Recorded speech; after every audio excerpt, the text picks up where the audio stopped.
just something to think about really fast. I watched the shooting of the American hero, who was the Patriot, a young woman who was shot and killed yesterday at the nation's capital, and a couple different things. Number one, the fact that there's no media narrative is nauseating beyond belief, because if this was a black person, Washington D.C. would be burned down to the ground right now. There would be not a brick left standing anywhere. So the hypocrisy blows me away, which leads me to wonder, is it because she was white or a female or a veteran? So which one of those categories disqualifies her from being a human being?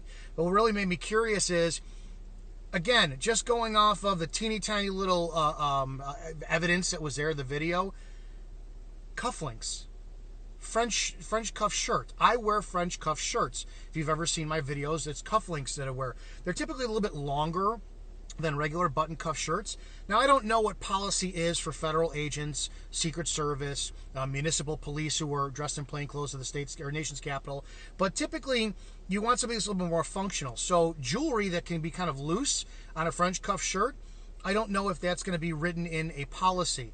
But what blew me away was the tactics.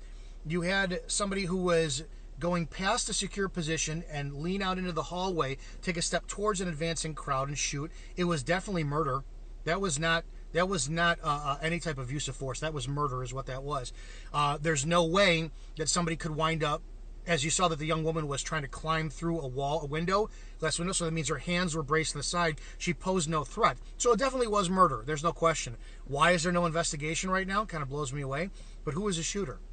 That's the one thing that's got me a little bit curious right now. Was that actually law enforcement, or was that a member of Congress? That's the one thing that I'm wondering. People are like, oh, it's Chuck Schumer, and look at, just because he's got hair like Chuck Schumer, he's a little bit aged. Now, I've got gray hair, but that person had gray hair and a receding hairline, indicative of somebody that's combed back. I don't know anybody who's my age who winds up having a comb back hairdo like that who's in law enforcement. That hairstyle was not law enforcement, number one. That shirt was not law enforcement. Cufflinks, jewelry, not law enforcement. I honestly think that whoever shot and killed and murdered that young patriot yesterday, I think it was a member of Congress. Just my 2 cents. Watch the video yourself. I didn't like the tactics. They were purely untrained. You cannot articulate that they were a threat at all. The tactics I didn't think was very proper. And just the apparel. Bracelet, loose jewelry, French cuff shirt. Screams politician to me.